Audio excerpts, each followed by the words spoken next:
Greetings, Lumen students. It is week 8 and this is your Wednesday video. I have our homonyms back here for you again because I have a spelling challenge. I want to describe a recipe for you, and I'm going to be using my spelling words in this recipe. Make sure you can see all of them. Okay.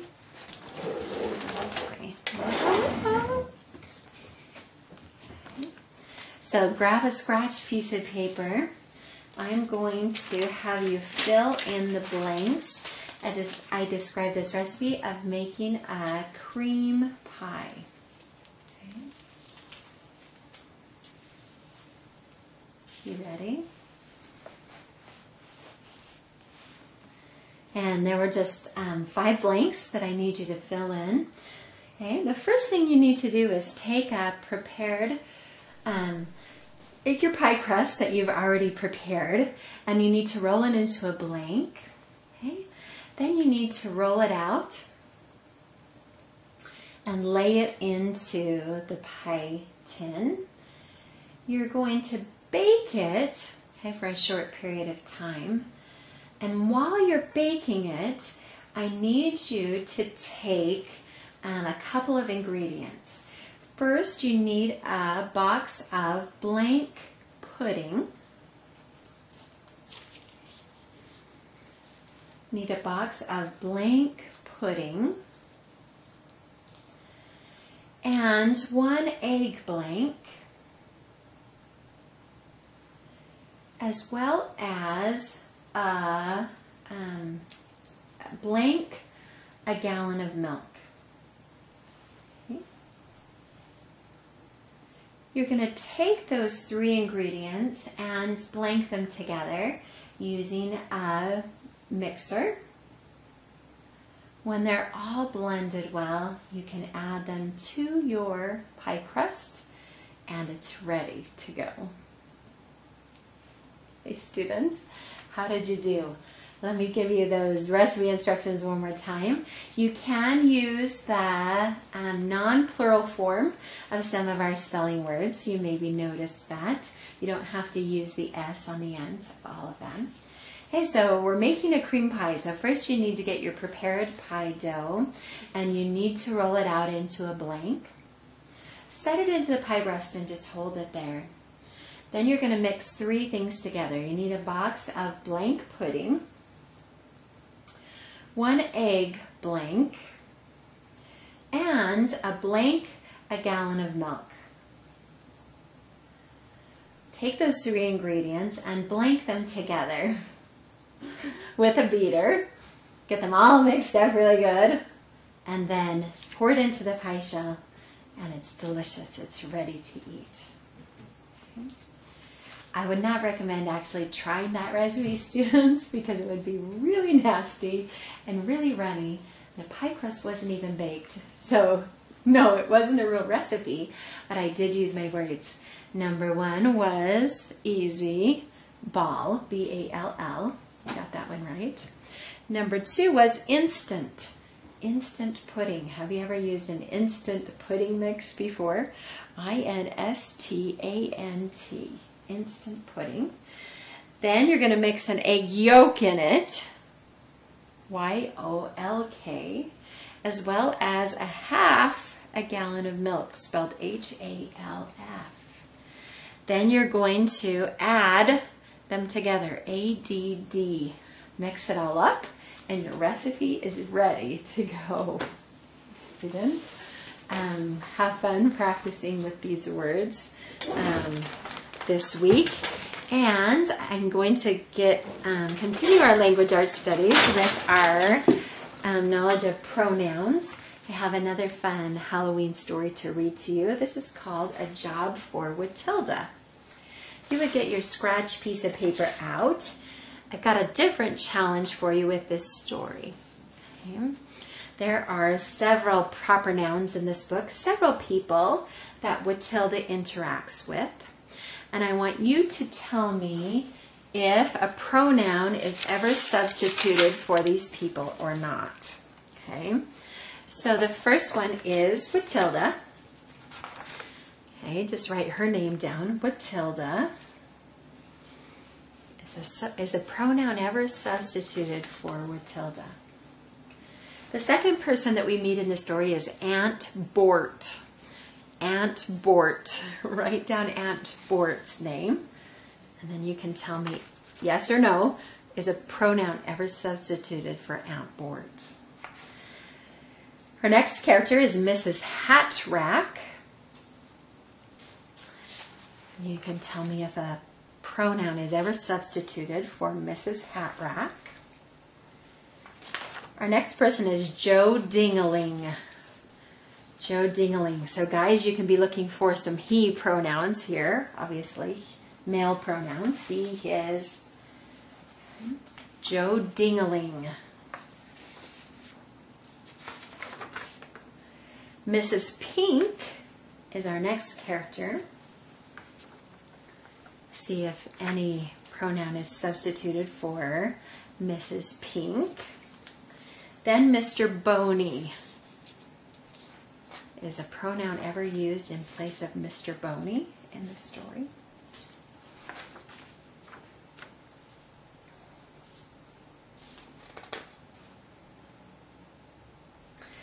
Then I'm going to have you do a non-proper noun, or just a regular noun, and I want to see if a pronoun is ever substituted for the word kitten. Okay, she's going to rescue a kitten in the story. I want to see if a pronoun is ever used for kitten. Okay, and then Mrs. Noodle. Mrs. Noodle. All right, I think that's it. So if you've got those lists of all those proper nouns now, you are ready to start our story.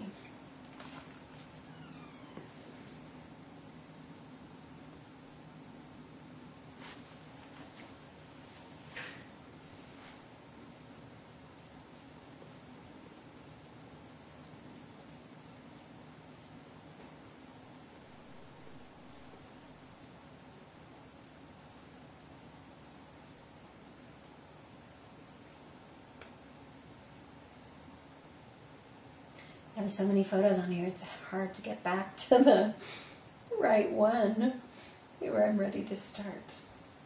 Okay.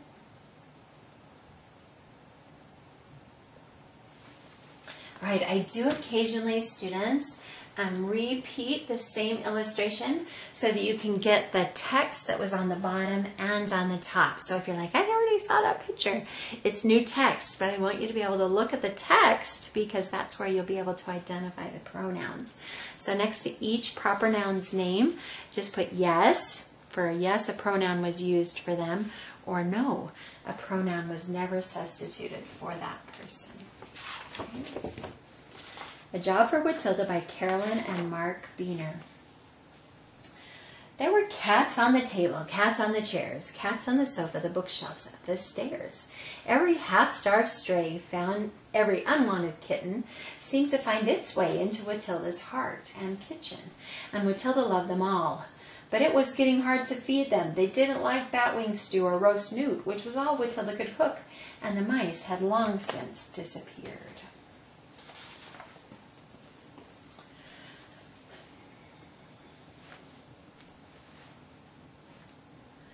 We're down to our last dried rat, Wittilda worried. Meow, the cats queried. Marl? There's only one thing to do, Wittilda decided. I'll have to get a job. I'll go and talk to Aunt Bort. Maybe I can work for her. Wittilda kissed 47 soft noses and set off for Aunt Bort's hair palace.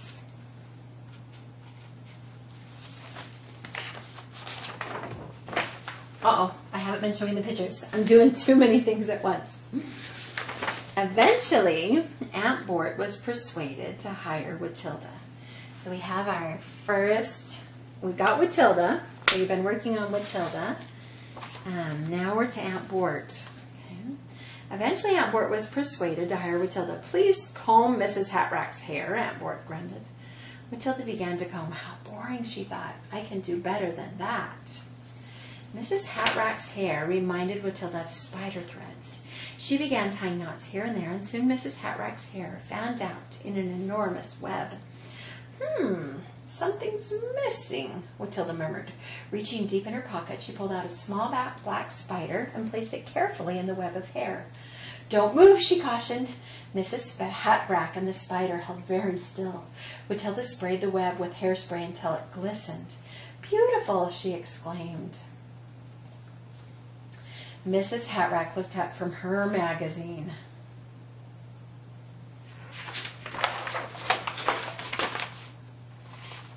Eee! She screamed.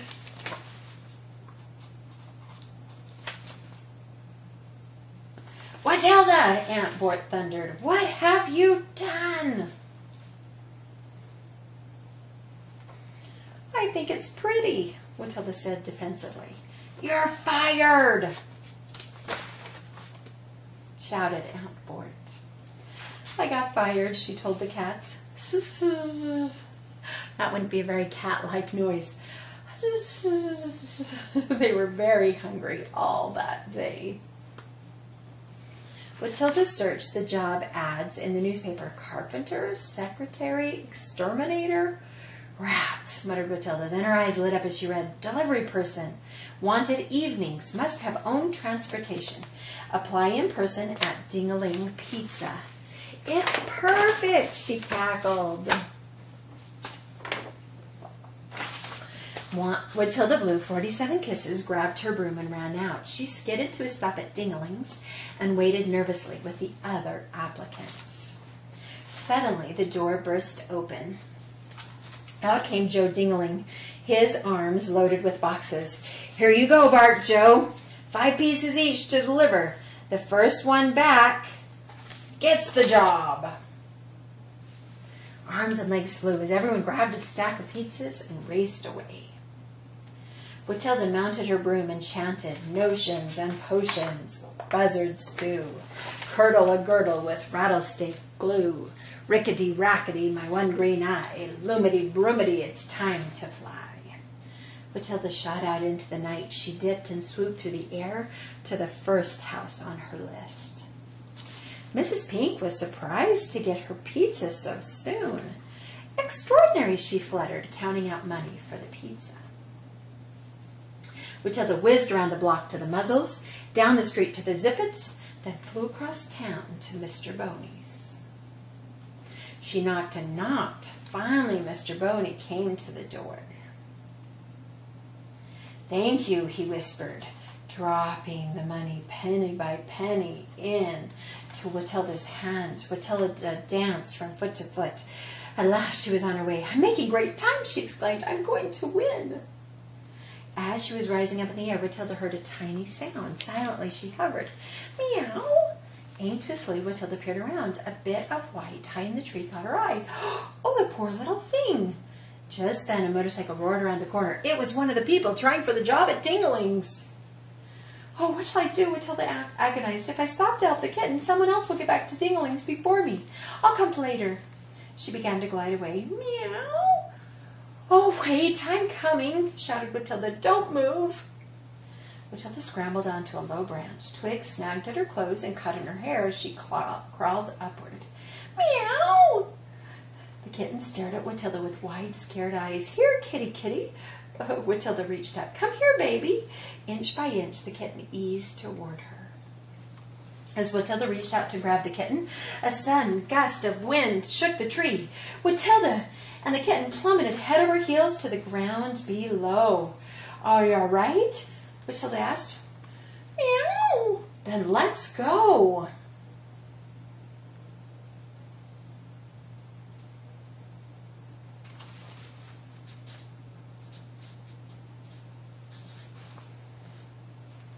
Luckily, at the last house, Mrs. Noodle was knitting on the front porch. Matilda tossed the pizza box onto her lap.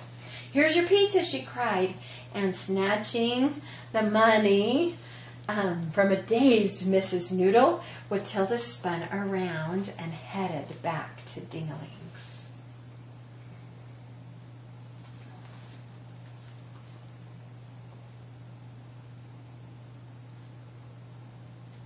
Matilda had never flown so fast. The wind whipped her hair and cloak. Joe's mouth dropped open. How did you do it? It's only been 15 minutes. Matilda's eyes danced as Joe slapped her on the back. The job is yours, cried Joe. Here, have some pizza. That night, Matilda tripped lightly up her front steps and opened the door. I'm home, she sang. I got the job. 48 cats tried to rub against her legs. I just love it. And Matilda set the Ding-a-Ling Special combo down on the table. You're going to love it too. And they did. All right, so as you go back through our list, which of our characters had pronouns substituting for them? Okay, I have every single one. Hey, students, did you get that right? Let's see if we can find them. The one for the kitten was a little tricky. Okay. As was Aunt Bort. So if you thought Aunt Bort was a no, and the kitten was a no, and Joe was a no, let me show you where they were located. Okay. Maybe I can work for her, Matilda said. So there's the reference to Aunt Bort. Okay, the pronoun replacing the name Aunt Bort. Maybe I can work for Aunt Bort, it says.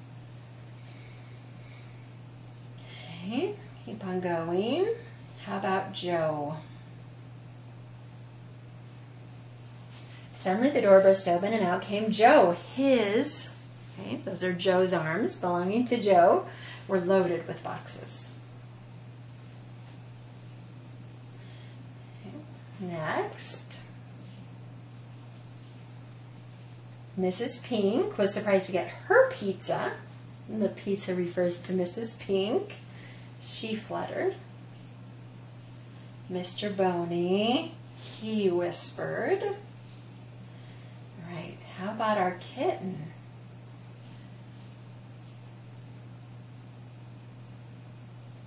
Okay, each time the kitten's mentioned, it just says the kitten's name. The kitten stared at her. The kitty eased towards her. So Matilda reached out to grab the kitten. Matilda and the kitten plummeted head over heels to the ground below. Are you all right? Matilda asked. Meow. And let's go. There's a contraction, let's. What does it stand for, students? What are the two words? Let us. Let us go. So the pronoun us refers to who? The kitten and Matilda. Did I trick you on that one? Let us go. Let's go. And us refers to the kitten as well as Matilda. Okay. Mrs. Noodle was knitting on the porch, and Matilda tossed the pizza box into her lap. So there's Mrs. Noodle's reference. So we had a pronoun replacement for every single one of the characters in that story. I don't know if I tricked you or not, but I hope you enjoyed reading it. I have a short video I want to show you now about a gentleman who is working to preserve some of the ancient wonders that still exist. Okay, not some of the 7. Most of the 7 are, like we've learned, are gone. But what about some of the other amazing wonders? How can you preserve them? What can you do to preserve them and keep them safe? Okay, he is using some 3D laser technology to try to protect and preserve these images for future generations. And I thought that would be really cool. So some of you scientists might really be interested to learn about some of the cool techniques of laser technology. There's so many fun developments with laser printing and other cool stuff that I thought you would really, really enjoy this. So let's take a look at this TED Talk, which is about 9 minutes long. And then I want to come back and talk to you about why this preservation is so important. I'd like to start with a short story. It's about a little boy whose father was a history buff and who used to take him by the hand to visit the ruins of an ancient metropolis on the outskirts of their town. They would always stop by to visit these huge winged bulls that used to guard the gates of that ancient metropolis. And the boy used to be scared of these winged bulls, but at the same time they excited him. And the dad used to use those bulls to tell the boy stories about that civilization and their work. Let's fast forward to the San Francisco Bay Area many decades later. I started a technology company, world laser scanning system. Scanning works. Pulse laser beam of light.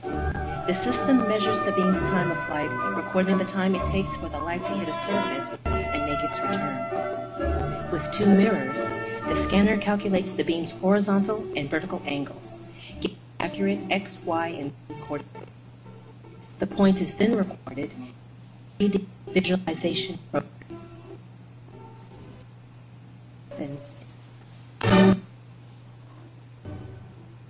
You could see he was to tell the boy stories. I'm just going to rewind just a little bit, students, and let it buffer for just a minute so you can not hear the skipping that it's doing a little bit. Those of you who are interested in how laser technology works, I just wanted to show that 3D laser video clip again. So let's see.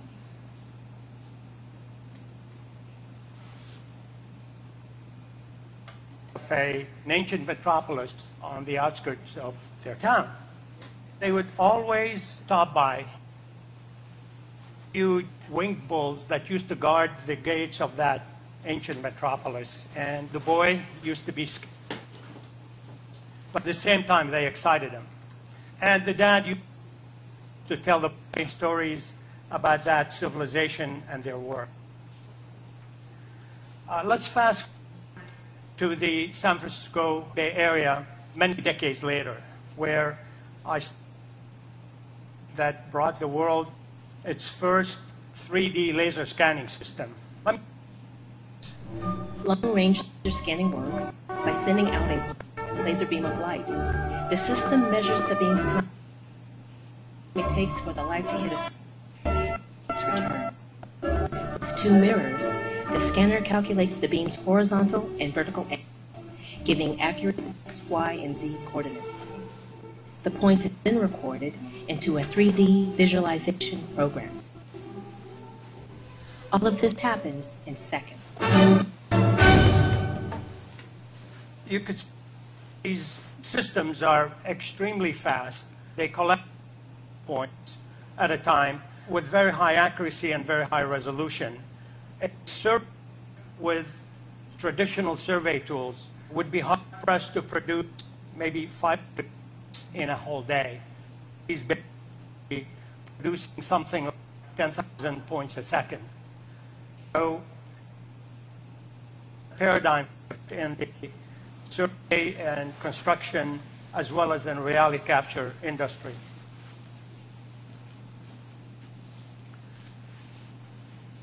Approximately 10 years ago, my wife and I started a foundation to do good.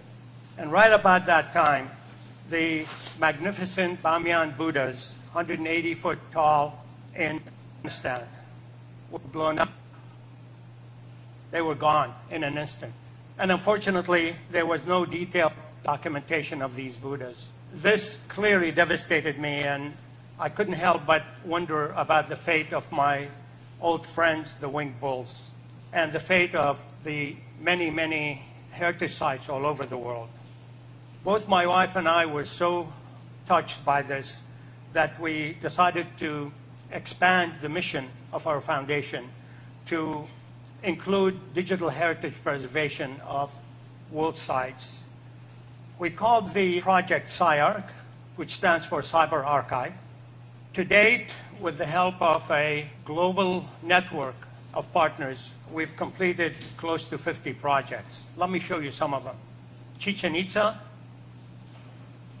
Rapa Nui, and what you're seeing here are the Claddagh points, Babylon, Rosslyn Chapel, Pompeii, and our latest project, Mount Rushmore, which happened to be one of our most challenging projects. As you see here, we had to develop a special rig to bring the scanner up close and personal. The results of our work in the field are used to produce media and deliverables to be used by conservators and researchers. We also produce media for dissemination to the public free through the CyArk website. These would be used for education, cultural tourism, etc. What you're looking at in here is a 3D viewer that we developed that would allow the display and manipulation of Claddagh points in real time, cutting sections through them, and extracting dimensions. This happens to be the Claddagh points for Tikal. In here you see a traditional 2D architectural engineering drawing that's used for preservation. And of course, we tell the stories through fly-throughs. In here, this is a fly-through, the Claddagh points of Tikal. And here you see it rendered and photo-textured with the photography that we take of the site. And so this is not a video, this is actual 3D points with 2 to 3 millimeter accuracy. And of course, the data can be used to develop 3D models that are very accurate and very detailed. And here you're looking at a model that's extracted from the Claddagh points for Stirling Castle. It's used for studies, for visualization, as well as for education. And finally, we produce mobile apps that include narrated virtual tools. The more I got involved in the heritage field, the more it became clear to me that we're losing the sites and the stories faster than we can physically preserve them. Of course, earthquakes and all the natural phenomena, floods, tornadoes, etc., take their toll. However, what occurred to me was human-caused destruction, which was not only causing a significant portion of the destruction, but actually it was accelerating. This includes arson, urban sprawl, acid rain, not to mention terrorism and wars. It was getting more and more apparent that we're fighting a losing battle. We're losing our sites and the stories, and basically we're losing a piece and a significant piece of our collective memory. Imagine us as a human race not knowing where we came from. Luckily, the last 2 or 3 decades, digital technologies have been developing that have helped us to develop tools that we brought to bear in the digital preservation, in our digital preservation work. This includes, for example, the 3D laser scanning systems, ever more powerful personal computers, 3D graphics, high-definition digital photography, not to mention the internet. Because of this accelerated pace of destruction, it became clear to us that we needed to challenge ourselves and our partners to accelerate our work. And we created a project we call the CyArk 500 Challenge. And that is to digitally preserve 500 World Heritage Sites in 5 years. We do have the technology that's scalable, and our network of global partners has been expanding and can be expanded at a rapid rate. So we're comfortable that this task can be accomplished. However, to me, the 500 is really just the first 500. In order to sustain our work into the future, we use technology centers where we partner with local universities and colleges to take the technology to them, whereby they then can help us with digital preservation of their heritage sites. And at the same time, it gives them the technology to benefit from in the future. Let me close with another short story. 2 years ago, we were approached by a partner of ours to digitally preserve an important heritage site, a UNESCO heritage site in Uganda, the Royal Kasubi Tombs. The work was done successfully in the field, and the data was archived and publicly disseminated through the SIARC website. Last March, we received very sad news. The royal tombs had been destroyed by suspected arson. A few days later, we received a call, is the data available, and can it be used for reconstruction? Our answer, of course, was yes. Let me leave you with a final thought. Our heritage is much more than our collective memory. It's our collective treasure. We owe it to our children, our grandchildren, and the generations we will never meet to keep it safe and to pass it along. Thank you. Thank you. Thank you.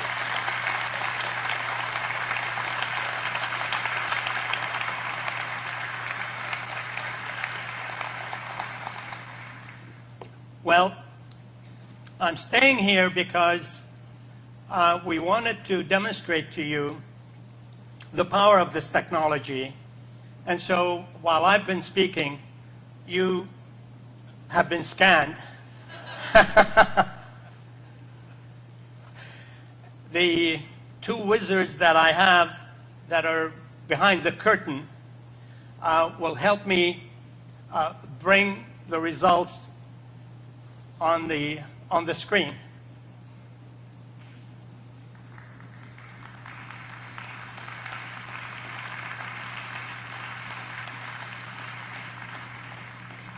This is all in 3D, and of course you can fly through the cloud of points. You can look at it from on top, from the ceiling. You can look from different vantage points. But I'm going to ask Doug to zoom in on an individual in the crowd just to show the amount of detail that we can create. So you have been digitally preserved in about 4 minutes. I'd like to thank the wizards here. We were very lucky to have two of our partners participate in this, the Historic Scotland and the Glasgow School of Art. I'd like to also thank personally the efforts of David Mitchell, who is the Director of Conservation at Historic Scotland. David. And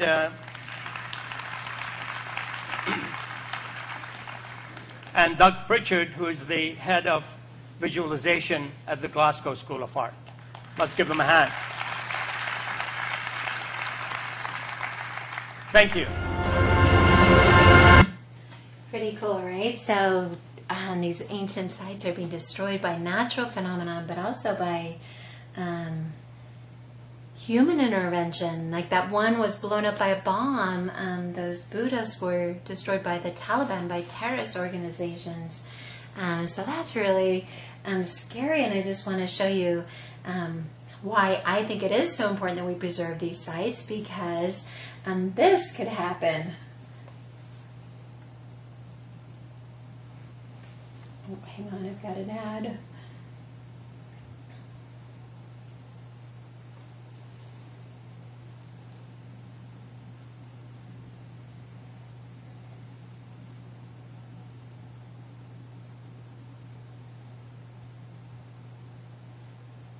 We may not be able to take our children to see the Great Pyramid, or we may not be able to take them to see the Eiffel Tower, or the Great Wall of China, or Mount Rushmore heads, or the Statue of Liberty because of this.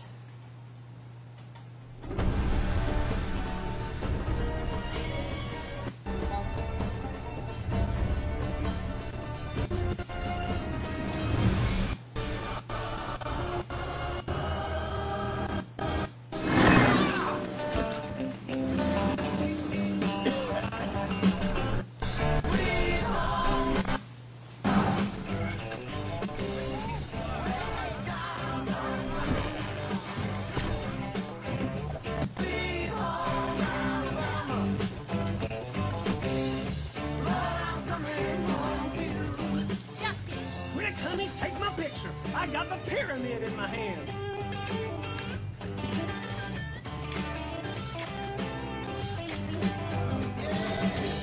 Justin, you get back here right now. No, stop it!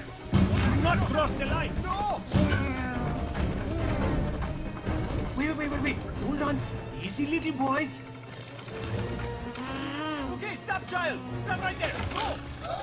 No. No. Oh. There he goes.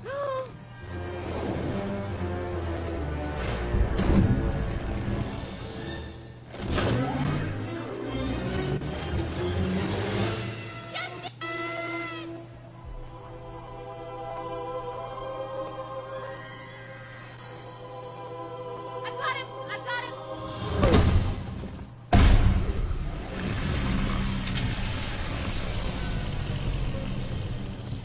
Outrage in Egypt tonight as it was discovered that the Great Pyramid of Giza had been stolen and replaced by a giant inflatable replica. There is panic throughout the globe as countries and citizens try to protect their beloved landmarks. Who could be responsible for this despicable crime? And where will he strike next? Despicable. So, right? We've got to preserve them so that we can see them before the minions and Gru get them. Well, just a little fun, something to end on, and we'll catch you next tomorrow.